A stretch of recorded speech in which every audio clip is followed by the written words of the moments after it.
Assalamualaikum warahmatullahi wabarakatuh.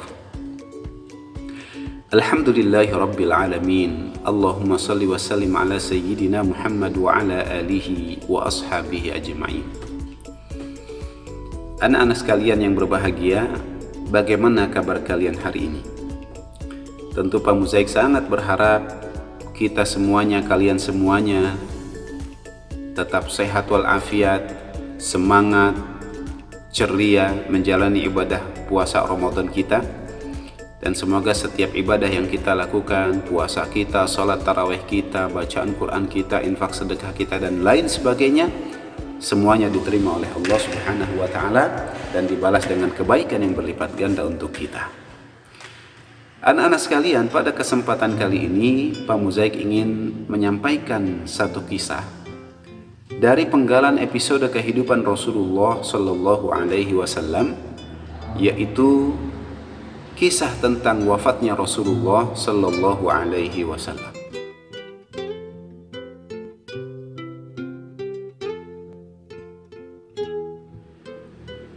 Ketika Rasulullah Sallallahu Alaihi Wasallam telah selesai menjalankan tugasnya berdakwah kepada manusia, mengajak mereka beriman kepada Allah, maka tibalah waktu di mana Rasulullah Shallallahu Alaihi Wasallam akan kembali ke hadapan Allah.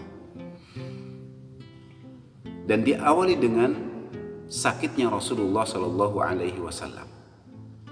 Beliau demam yang sangat tinggi. Bahkan pernah dalam sakitnya itu beliau sampai pingsan. Dan sakitnya Rasulullah ini kemudian didengar, diketahui oleh penduduk Madinah, yang membuat mereka akhirnya beramai-ramai datang ke rumah Bunda Aisyah, di mana Rasulullah Shallallahu Alaihi Wasallam sedang terbaring sakit di rumah itu. Mereka mengucapkan salam kepada Rasulullah. Assalamualaikum ya Rasulullah, kami datang ingin melihat keadaanmu ya Rasulullah. Rasulullah yang sedang sakit tidak bisa menemui mereka, hanya bisa mendoakan semoga keselamatan, kebaikan, keberkahan selalu dilimpahkan oleh Allah untuk kalian semua. Nah, anak-anak sekalian, sampai pada satu hari sebelum Rasulullah meninggal, di waktu subuh, Bilal bin Rabah mengumandangkan azan subuh dengan suara yang semerdu-merdunya.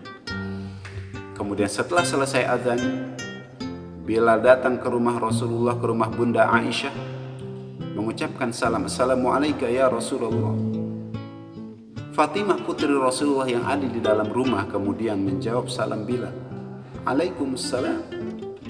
Rasulullah sedang sibuk dengan dirinya, wahai Bilal. Akhirnya Bilal kembali ke masjid dalam keadaan hati yang berduka, hati yang gundah gulana dengan kondisi Rasulullah Shallallahu Alaihi Wasallam. Dan beliau menyampaikan salam dari Rasulullah kepada umat Islam yang ada di masjid, khususnya kepada Abu Bakar As-Siddiq, sahabat Rasulullah yang tercinta. Bilal mengatakan kepada Abu Bakar bahwa Rasulullah itu meminta Abu Bakar untuk menjadi imam sholat. Anak-anak sekalian, Abu Bakar yang mendengar kabar itu dari Bilal kemudian berteriak histeris, sehingga membuat suasana masjid itu menjadi riuh, membuat suasana masjid itu menjadi ramai. Dan suasana itu didengar oleh Rasulullah. Apa yang terjadi dengan di masjid itu? Maka Fatimah itu mengatakan, orang-orang berduka karena ayahanda tidak bersama mereka melaksanakan sholat subuh berjamaah. Akhirnya sholat tetap dilaksanakan, sholat tetap didirikan dengan Abu Bakar As-Siddiq menjadi imam sholatnya. Nah, anak-anak sekalian, karena saking cintanya Rasulullah kepada sahabat-sahabatnya, kepada umat ini, kepada kaum muslimin, maka meskipun sakit beliau kemudian mencoba untuk datang ke masjid. Akhirnya dipanggillah salah seorang keluarga beliau yang bernama Al-Fadl bin Abbas bin Abdul Muttalib. Fadl, tolong kencangkan ikatan di kepalaku ini. Akhirnya Fadl mengencangkan ikatan yang ada di kepala Rasulullah Shallallahu Alaihi Wasallam, berharap rasa sakit yang dialami oleh Rasulullah itu kemudian menjadi berkurang. Kemudian Rasul berkata, Fadl, tolong kemarikan tangan. Akhirnya Fadl itu mengulurkan tangannya dan minta tolong, dan Rasulullah minta tolong untuk membantu beliau berdiri. Maka berdirilah Rasulullah Shallallahu Alaihi Wasallam, diapit oleh dua orang keluarganya. Di satu sisi diapit oleh Al-Fadl bin Abbas, dan di sisi yang lain diapit oleh Ali bin Abi Thalib. Rasulullah kemudian menuju ke masjid. Umat Islam yang sedang melaksanakan sholat mengetahui kedatangan Rasulullah Shallallahu Alaihi Wasallam, kemudian menjadi bergembira dan menimbulkan keriuhan di dalam sholat yang sedang didirikan itu. Rasulullah kemudian memberikan isyarat dengan tangannya, teruskan sholat kalian. Abu Bakar yang sedang menjadi imam sholat kemudian berpikir, pasti ada kejadian, ada sesuatu yang luar biasa yang membuat keriuhan di dalam jamaah sholatnya. Dan ternyata itu disebabkan oleh kedatangan Rasulullah ke masjid. Akhirnya Abu Bakar mundur ke belakang, mempersilahkan Rasulullah untuk menjadi imam sholat, tapi Rasulullah mendorong Abu Bakar untuk tetap di tempatnya, mengatakan, teruskan, tetaplah engkau menjadi imam sholat. Akhirnya Rasulullah duduk di sebelah kanan Abu Bakar, kemudian ikut sholat berjamaah. Selesai sholat, Rasulullah menghadap kepada kaum muslimin, memperhatikan mereka, kemudian menyampaikan wasiat kepada mereka, menyampaikan pesan-pesan kepada mereka.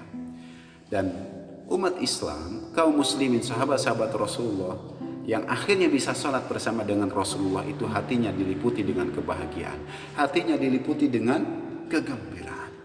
Dan mereka melihat Rasulullah telah pulih, Rasulullah telah membaik kondisinya. Ya, akhirnya setelah sholat subuh selesai, mereka kembali dengan aktivitas masing-masing. Umar bin Khattab, Ali bin Abi Thalib minta izin kepada Rasulullah untuk kembali ke rumahnya. Kemudian Abu Bakar As-Siddiq yang meminta izin kepada Rasulullah untuk mengunjungi istrinya yang berada di luar kota Madinah, dan yang lainnya kembali dengan aktivitas masing-masing. Dan Rasulullah Shallallahu Alaihi Wasallam pun juga kembali ke rumahnya. Nah, anak-anak sekalian, ketika Rasulullah Shallallahu Alaihi Wasallam sudah kembali ke rumahnya, beliau berkata kepada Bunda Aisyah, menceritakan kondisinya, bahwa badannya terasa semakin lemah. Dan beliau katakan, sudah dekat waktuku untuk kembali kepada Allah Subhanahu wa Ta'ala. Tentu saja Bunda Aisyah yang mendengar ini diliputi kesedihan hatinya. Akhirnya menangis terisak-isak dan sangat kasihan melihat Rasulullah, suami yang dicintainya, itu dalam keadaan lemah. Tiba-tiba, anak-anak sekalian, di pintu rumah Bunda Aisyah ada orang yang mengucapkan salam. Assalamualaikum ya Rasulullah. Juga semua penghuni rumah Nabi, bolehkah saya masuk? Fatimah putri Rasulullah Shallallahu Alaihi Wasallam kemudian menjawab, Rasulullah Shallallahu Alaihi Wasallam sedang sibuk dengan dirinya. Orang itu kemudian mengucapkan salam lagi, Assalamualaikum ya Rasulullah.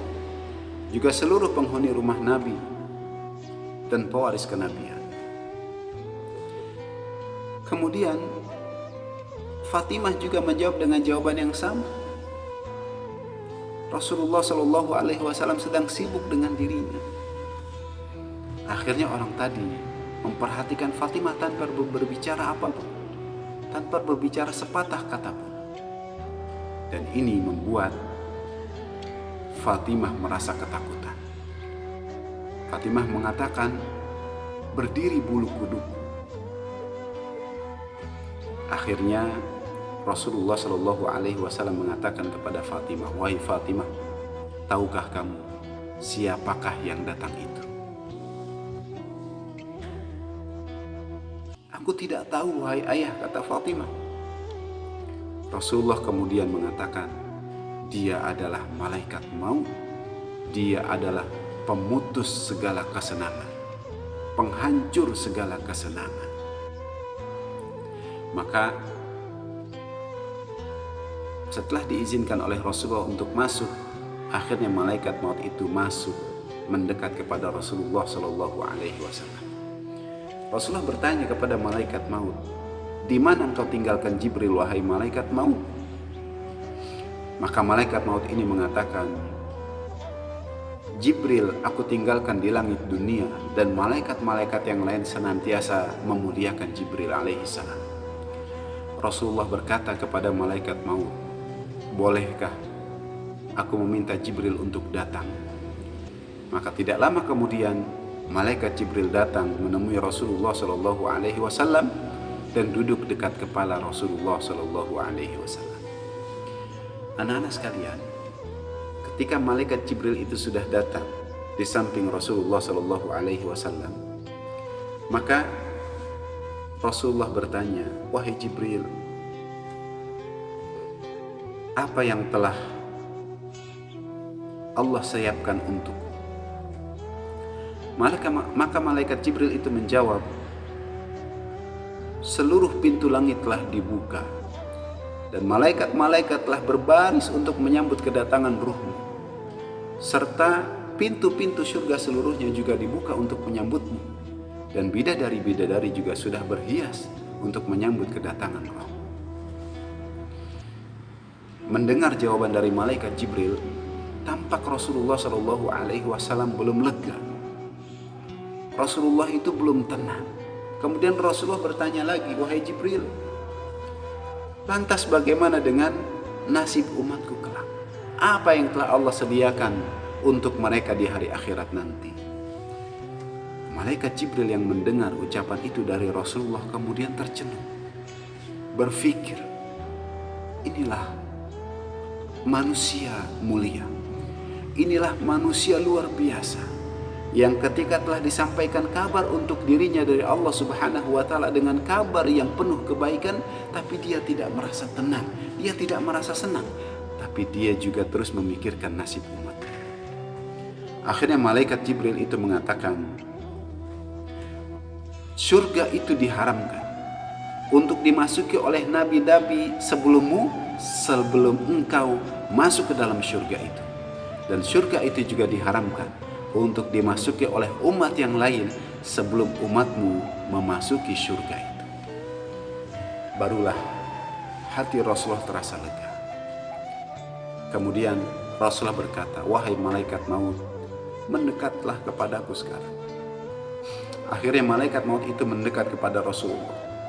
Dia memeriksa tubuh Rasulullah Shallallahu Alaihi Wasallam, di mana bagian tubuh Rasulullah untuk menarik ruh beliau. Akhirnya dengan sangat perlahan-lahan malaikat maut itu menarik ruh Rasulullah Shallallahu Alaihi Wasallam.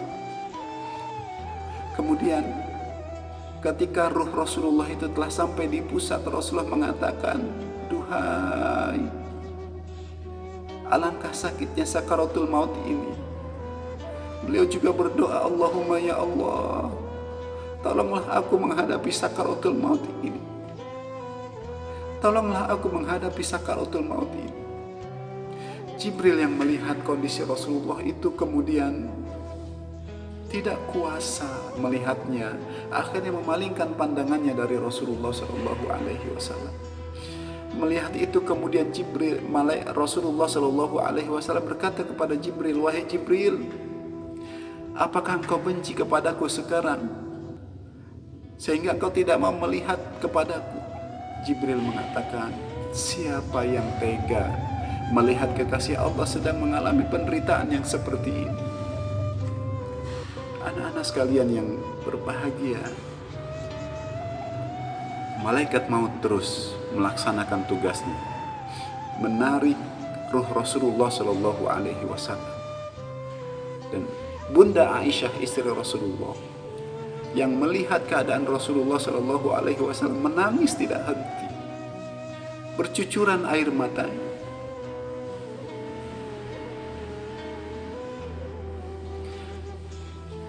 Ketika ruh Rasulullah sudah sampai di leher,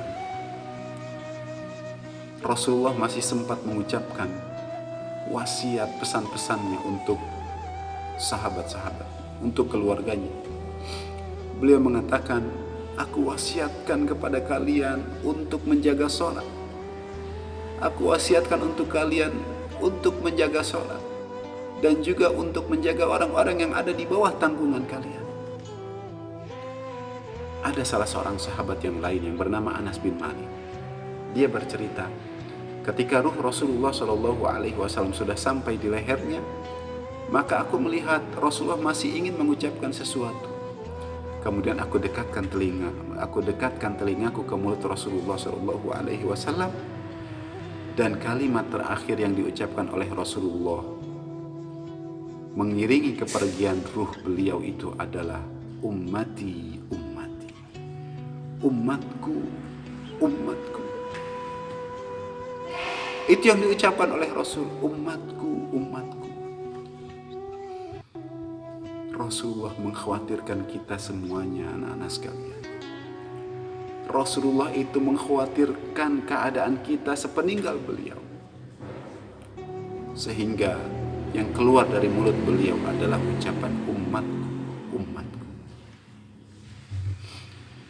Anak-anak sekalian, akhirnya terlepaslah ruh Rasulullah dari tubuh beliau yang mulia. Terlepaslah ruh Rasulullah dari jasad beliau yang mulia. Dan meninggallah Rasulullah Shallallahu Alaihi Wasallam di pangkuan Bunda Aisyah. Bunda Aisyah yang sedang memangku beliau tidak kuasa menahan kesedihan, tidak kuasa menahan haru. Air mata terus bercucuran. Air mata terus mengalir. Dan beliau mengatakan, Inna lillahi wa inna ilaihi raji'un. Begitu indah dirimu ketika engkau hidup, dan juga begitu indah ketika engkau telah meninggal dunia. Anak-anak sekalian yang dimuliakan oleh Allah Subhanahu wa Ta'ala, akhirnya di hari itu, hari Senin, tanggal 12 Rabiul Awal, tahun ke-11 Hijriah, ketika matahari sudah mulai tergelincir, wafatlah manusia mulia, manusia agung, kekasih Rasulullah Sallallahu Alaihi Wasallam, kekasih Allah Subhanahu wa Ta'ala, yaitu Rasulullah Sallallahu Alaihi Wasallam. Semoga dengan kisah singkat ini akan semakin menambah kerinduan kita kepada Rasul, kecintaan kita kepada Rasulullah, sehingga kita terus berdoa kepada Allah agar nanti di negeri akhirat kita bisa hidup bersama dengan Rasulullah, kita bisa tinggal bersama dengan Rasulullah Sallallahu Alaihi Wasallam di surga Firdaus. Amin ya rabbal alamin. Demikian kisah singkat yang bisa Pak Muzaik sampaikan. Semoga menjadi manfaat buat kita semua. Mohon maaf atas segala kekurangannya. Assalamualaikum warahmatullahi wabarakatuh.